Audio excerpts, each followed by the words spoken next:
Hello, everybody. Today we have another young Indian with us as part of the Voice of the Young series. I'm happy we have Pramit Lahiri with us. Let's listen to him. Over to you, Promit. Thank you very much, sir, for having me at your series.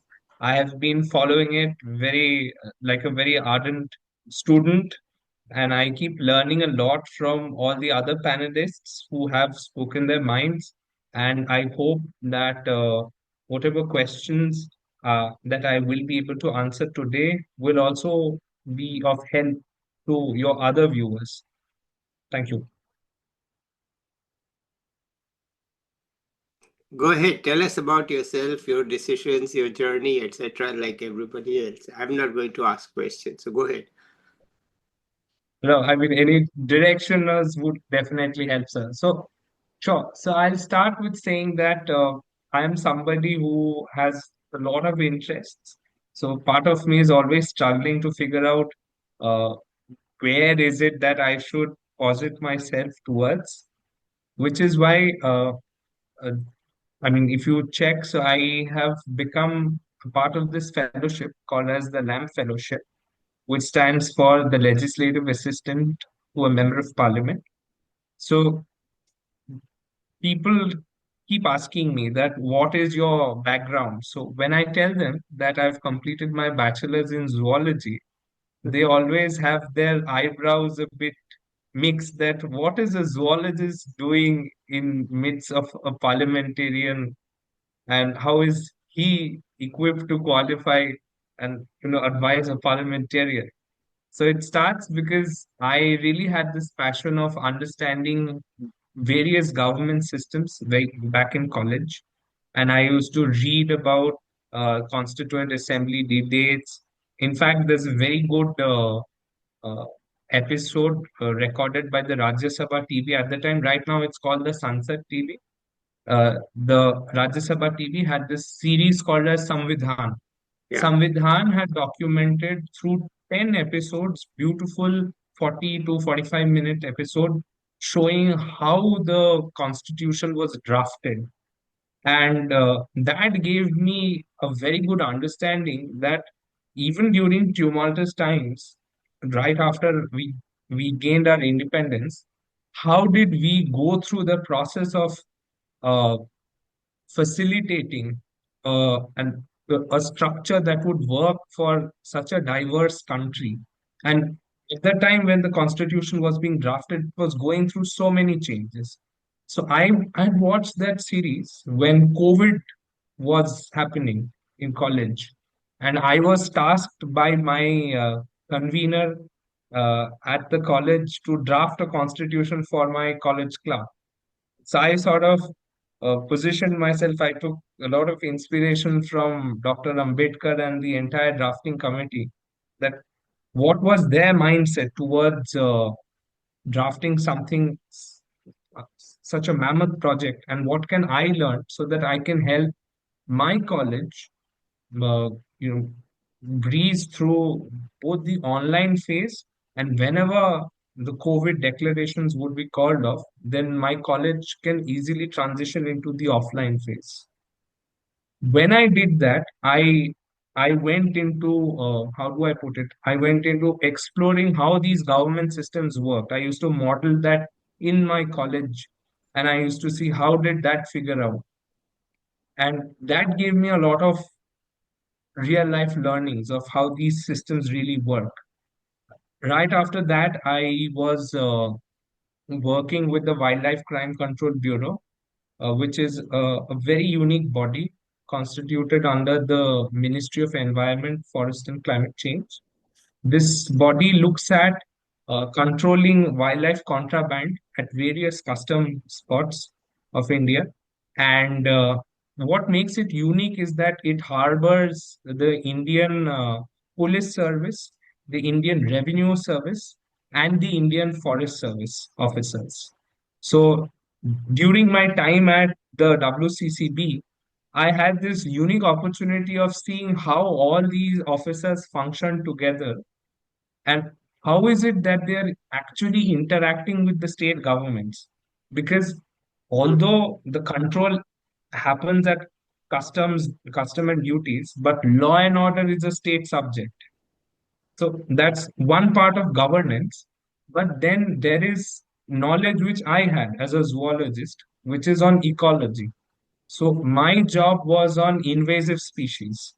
So what I had learned during invasive species as a zoologist, I saw that how that was so relevant when it came to the UN CBD. So the Convention on Biological Diversity, way back they had discussed how invasive species is such an important thing to control and regulate, and countries in the West take this countries in the West take this matter very seriously, and I think we see implications of that policy in our trade relations with many countries. So India has something called as we keep having trouble with something called as the phytosanitary measures. So the phytosanitary measures is directly correlated with the topic of invasive species. So the point is this, that through that experience, I saw that where is Indian legal framework lacking?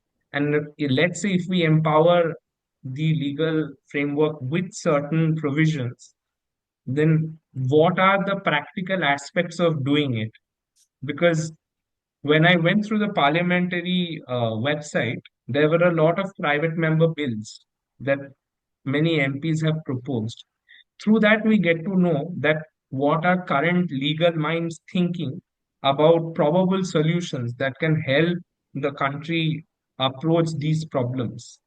So that gave me a good foot into understanding not just my scientific knowledge, but pairing it with high court ruling judgments, Supreme Court judgments, the parliamentary standing committee meetings, various think tank bodies who keep writing to the parliamentary standing committees, and they go into the fine details that nobody can even imagine. For example, the invasive species issue was primarily on the definition of invasive species itself. The point they were trying to raise was the fact that invasive species, the Indian law was talking of a geographical argument, whereas in the West, they look at it with an ecological perspective. So perhaps that is something we need to incorporate, if not now, but when the time comes. In the West, Uh, so Promit, yeah, Promit, could you give an example of the difference between the geographic and the ecological perspective? sure, sir. So invasive species, I think I should give you an example of Yeah, how to explain this. So let's say there is the cheetal deer, right? So the cheetal deer, we know that it's primarily a mainland Indian species. It is not supposed to be found on the islands, but it still is. It went there because it was taken there for whatsoever purposes. But now that it is there, it is now a part of its ecosystem. What impact does the cheetal deer then bring to it? If we see that the cheetal deer is bringing negative impact on the native species of the particular islands, then can the officers, if they are so empowered to control invasive species, can they take an action against the cheetal deer? Let's say catch it from a particular habitat zone and then transfer it to another habitat zone. Are they empowered to do so? Because under the same law that provides these officers such a power, the same law is also protecting the cheetal deer as status one, species. So, what should an officer then be doing in such a scenario? So, there are these conundrums that the Indian law should be specifying. And so I remember someone had asked me that why do you think the Indian government has left this open? So one possible explanation can be is that we are seeing that there's a growing need this in the Indian Ocean region. Right now, there's a lot of investment happening at the infrastructure level. So if that is happening, then Andaman and Lakshadweep become very strategic locations for India as well. Then perhaps India has kept such definitions so that it can easily bring in rules or by rules, not and not bring EIAs, which is known as the environment impact assessments, because EIAs can then slow the infrastructure projects in due course of time. So I think that there should be some working committee mechanism that should be instituted to fast track case by case and see that if national security is taking precedence in certain projects, then perhaps the EIA, the concerns of the EIA should be mitigated in some other manner. That perhaps the species there need to be relocated to some other environment where we can see at least they're thriving and we can still have that place and we can still build the infrastructure that we need in that zone. So, I mean, I got to explore all these facets just using my knowledge in zoology, and that fascinated that there are so many avenues that one can go to from here. And I was advised by many people that you should, with this sort of mindset, why don't you prepare for the civil services? And so I did. I was preparing for the civil services, and at the same time, I was doing a lot of freelance jobs. For example, I was teaching communication skills not just to students from the international baccalaureate programs, but also professionals in the government offices. Then there are professionals in the private field who feel that communication is serving as a barrier to them when it comes to promotions, or perhaps they want to explain something in a meeting and they are facing some trouble. And very interesting, some people also take classes for their tonality. They want their voice to have a heavy baritone, which God has blessed me with some, I feel. So I use that to my advantage. So very interesting experiences I had. And then I came across this fellowship experience, opportunity to apply. I applied for the LAM fellowship, and here we are, 1 year after All right. sitting with you, Dr. Okay. So, how is it to be in LAMP fellowship? Just tell us so that people who are aspiring to it may get a sense. So I think if one has the passion of uh, not having a same day every day, then LAMP is a good place to be in. It is because uh, LAMP helps you to explore uh, the happenings all Mm, around us mm, through the procedures of parliament. So, so young people who have done MUNs. So, for those who do not know MUN, so MUN stands for Model United Nations. So, young people sit together and they figure out how they want to raise a particular issue in some particular procedure. It's almost the same thing which happens in the parliament, that every day I will be preparing local to international issues. I'll be making a chart of all those issues. I'll be discussing that with my MP. And then we'll be figuring out all the potential procedures that we can use to our advantage. Because parliament is always in a flux. It's a it's a almost like the constitution, it's a living institution. The happenings of every day impact the schedule of the parliament. So we do not know that, let's say if I take a particular topic and say, let me just do a 0 hour on this, it may happen that the 0 hour entirely got, washed away in that hour. Then do I have another chance like 2 p.m. onwards, or whenever the house is getting active again? So maybe there's a bill which is getting discussed. So I can make a space for that same topic in 3 lines in the speech. So it's very active that way. So people who have this interest to really understand how local level issues can be brought at the national level, and also to practically realize the political realities of the day, because the 10th schedule, so people who have done the UPSC training will know this very well. So the 10th schedule of the constitution is about it is basically, so I'll just give you a basic context of the 10th schedule. 10th schedule uh, sort of hardens the party line. So we have seen in the US Congress that there are Congress people who, if they want to oppose, despite what their party position is regarding a particular bill, they can still toe the line against it. But in India, that's not the case.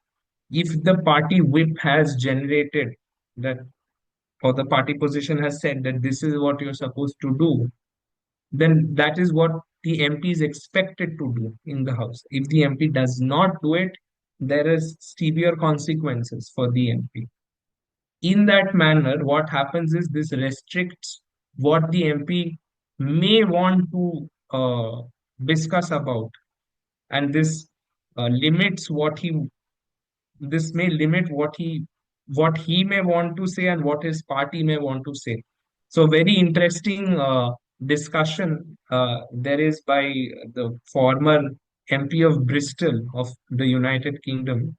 So I mean, I can share that writing with you, Dr. Mathur. It's a very interesting document which shows that what are the challenges that a parliamentarian faces when he's representing his constituency. At the same time, as a parliamentarian, you're supposed to be a national leader. So you will have your own personal take on some things on the house, but your people also want you to say something. So how do you sort of balance that as an MP? And in India, there's another line, which is there's a party line which will dictate your behavior in the parliament. So understanding all these three realms together and then bringing that is a very interesting experience.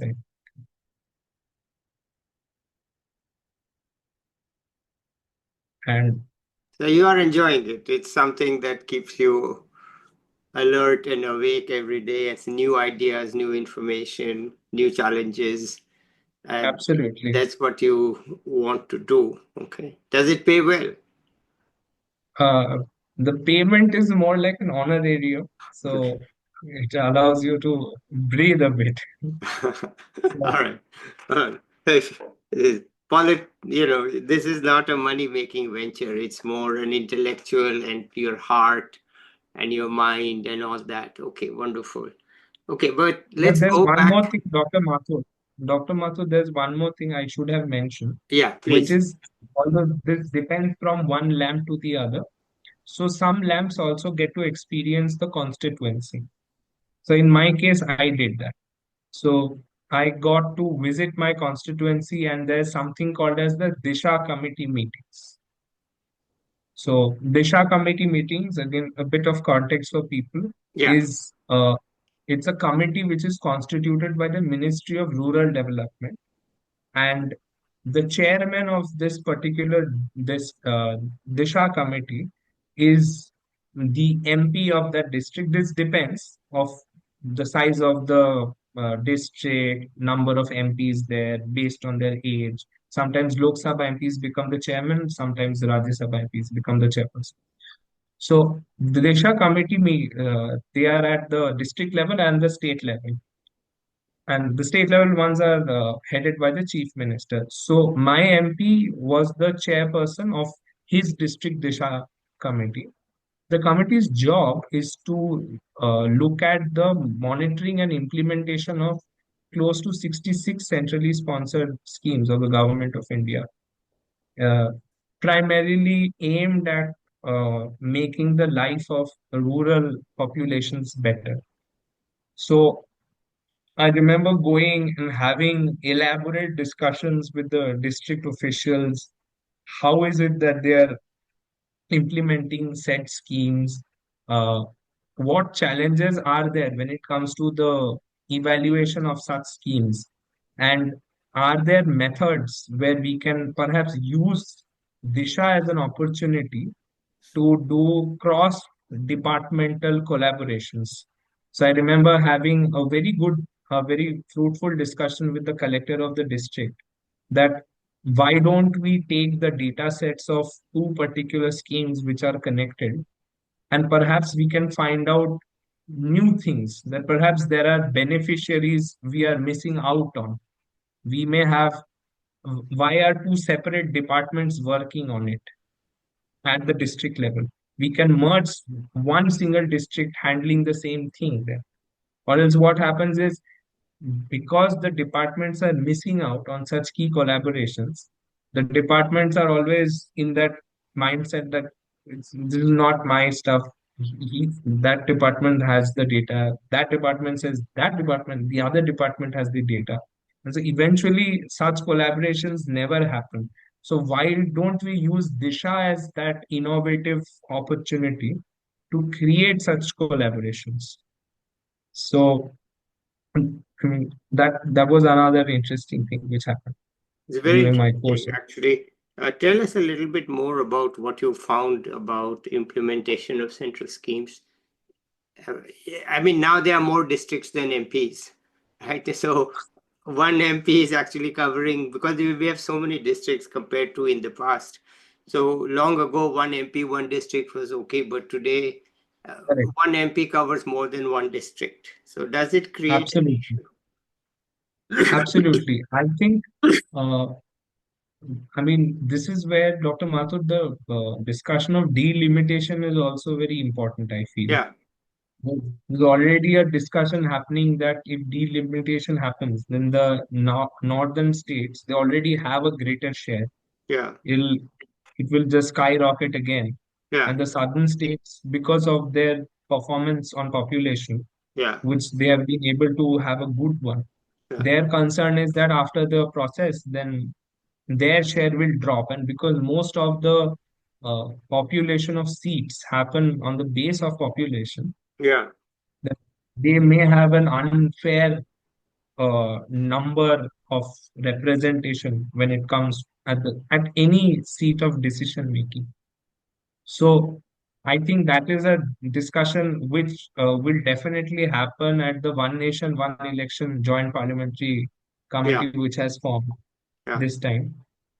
So I think the JPC on that formed right when the budget session had yeah, started, just a few days. So coming back to the Disha meeting, sir, I feel that a good amount of discussion should be happening between the central and the state governments. I say this because I remember reading a particular report by the Interstate Council, which is a constitutional body. The Interstate Council had voiced an opinion by many states that they feel that because of the centrally sponsored schemes, sometimes it tends to make budget decision making for the state very difficult. Because if we look at the centrally sponsored schemes, the budget breakup between the central government and the state government is like 60-40. In some states, it's 90s to 10. So every time the state government will have to find that 40%. So that's one challenge. Second is the utilization certificates. So this is something we saw a recurring problem at the committees. So my MP was he was part of uh, standing committees as well as consultative committees. So we saw this recurrent problem on utilization certificates, which is, let's say, if even if the money has been channelized, if the work has not happened at the scale at which it should have been happening, then the later tranche which the center will be releasing, it is getting delayed. So there needs to be a good collaboration between both the center and the state, that what is it that is actually needed, because even if it is a centrally sponsored scheme, it will eventually be implemented by the state government. The central government can never be implementing it fully. It needs the collaboration of the state government, because the district officials are at the immediate control of the state government. They are at, I mean, the top officers are at the ultimate control of the president. But, I mean, that is not how governance will ever function. So, all these bottlenecks have to be ameliorated by a regular dialogue between the concerned ministry at the center and the concerned department of the state government. And if they can, I feel, if they can make reports of their progress, of like monthly progress to the standing committees, it will be a very good accountability mechanism, because then the MPs will be apprised that okay, across pan India, this is what is happening. It will not be that every 3 months or after 4 months we are getting to know, oh, there was some delay. We could have done this. If the uprisings are happening on a monthly basis, and if the standing committee members are kept in loop every time such a meeting is happening, the MOMs are shared, then the MPs will know that work is happening, some progress is being made.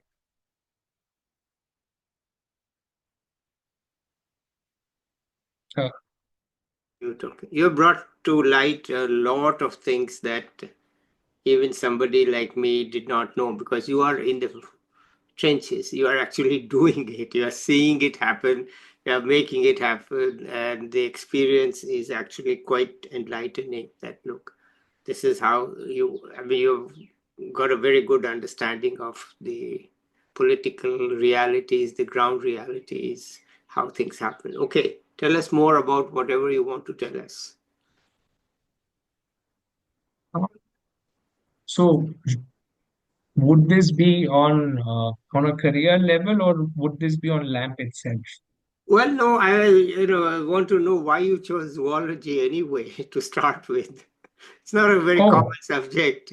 And is it, what's the perception when you say, and when you were in B.Sc and you said, I'm doing zoology, what's the reaction of the average person? Are they lost, or are they happy, or do they think you're a loser? Do they think you're a winner? I mean, what's going on with zoology? I don't know. So I'm asking.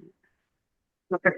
No, I think that's a good question. So the interesting story behind that is, I chose zoology because I really, how do I put it? I idolize Dr. David Attenborough. Okay. So I've been watching his work since class 4. I've been seeing how he has the power of narration, and how he can make anything sound magical. Perhaps even if he watches me having breakfast and he says something, I'll think, my God, this is something magical happening. Right. Way of eating cereals has never been seen in a different way. So that, that's the power Dr. Attenborough, David Attenborough holds. So growing up, I really wanted to know that how can I be like him. And when I got to that juncture, joining college, so I was really passionate about wildlife and whatever that. How can I be like Mr. David? And I studied his profile. So he had studied, I think, either life sciences or zoology, something on the same lines. And so I thought, why shouldn't I do the same? I'll do the same thing. But ever since then, I have always tried to uh, bring in my. So I think I have like two Pramit Lahiris within me. One Pramit Lahiri is very creative, the other one is very logical. So how do they shake hands with each other? So that's how do these two Pramits go together? So uh, I had always been pestering my college professors to tell me that how do I sort of do this? But with time, I realized that they were more into the academic field of zoology. So I had very interesting experiences even in college. Like I said, I was into experimenting with government systems in my college clubs. So when I used to do all these projects, so I saw that I had an I really wanted to understand the subject academically, but COVID gave me a very different understanding. COVID, I remember that a lot of things that I was studying at that time was relevant to a lot of government policies, like public health policies at that time. And sometimes I used to see that people with a lot of good scientific understanding, and through that, when they had suggestions that perhaps the administration can implement ABC scientific findings in such manners, and when they saw that sometimes it would not happen, they would feel disheartened. But the discussion would end there. I wanted to understand that what's happening at the other end also. That when such decision making is taking place, what are the factors that is getting considered so that eventually this you know like set of decisions will be taken. So I think due to that direction of thinking, and coupled with my experiences of experimenting with the government systems in my college societies, I got a push or a nudge towards uh, knowing more about what the field. I did not know that there was a field called as public policy. I mean, had I known that there was a field called as public policy which caters to, I think, a person like me who's interested in so many fields, perhaps I would have taken a bachelor's in public policy and not in zoology. Perhaps zoology would have been just another subject. Because even in zoology, to be quite frank with you, Dr. Mathur, I had thought it's just an science of animal systems and that's it. But zoology itself is its own and universe. In zoology, we are not just studying about the classification of animals. We are studying about the physiology, molecular biology. We are studying about tinkering with the DNA and seeing Yeah, how that can impact so many systems. So I was passionate about that as well. I remember in school, I used to tell people that, if just by changing a few molecules in DNA, if we are able to, you know, fix a disease, what is more beautiful than that? yeah, But I think over the course of period in my college time, I felt that growing urge that if I can take my scientific knowledge, the way I think, what I've learned, and then thinking in an objective manner, if I can take that to the realm of decision making, perhaps I can bring much more impact. So there is a very good quote by Mr. Anil Swarup, who was the former Coal Secretary of the government of India. I'll try to find his quote to you once. So he had outlined 8 conditions for a decision to get fructified in our country. So I cannot remember the entire quote, but it was like it has to be judicially feasible, financially viable, and so on and so yeah, forth. yeah, It's a yeah, long list. yeah, yeah. Okay, well, then, but I just wanted to still ask you, not how you felt, but when you told somebody that I'm going into zoology, what was the reaction of the common person, your friends, relatives, etc.? What do Oh, they think? They thought the guy's mad, or what? They think you're genius? no, What I is the? I think they had a no. So zoology was something they expected, Dr. Mathur, because I was passionate about wildlife from the very beginning. So they're Okay. like, okay, but way when I was very young, so there was this portion in our report card in school that what do you want to be? So I used to write, I want to be a veterinarian doctor. And that slowly I realized it's a tough career. So that changed into wildlife something. Yeah. So people thought, okay, so he'll be figuring out something in between. So zoology was not a surprise, but what I do now is a very big surprise to many. All right. Yeah, the world is changing and people aren't used to this at all. It wasn't there in their time, so they don't know what it is like. Okay. Anything else you want to add here?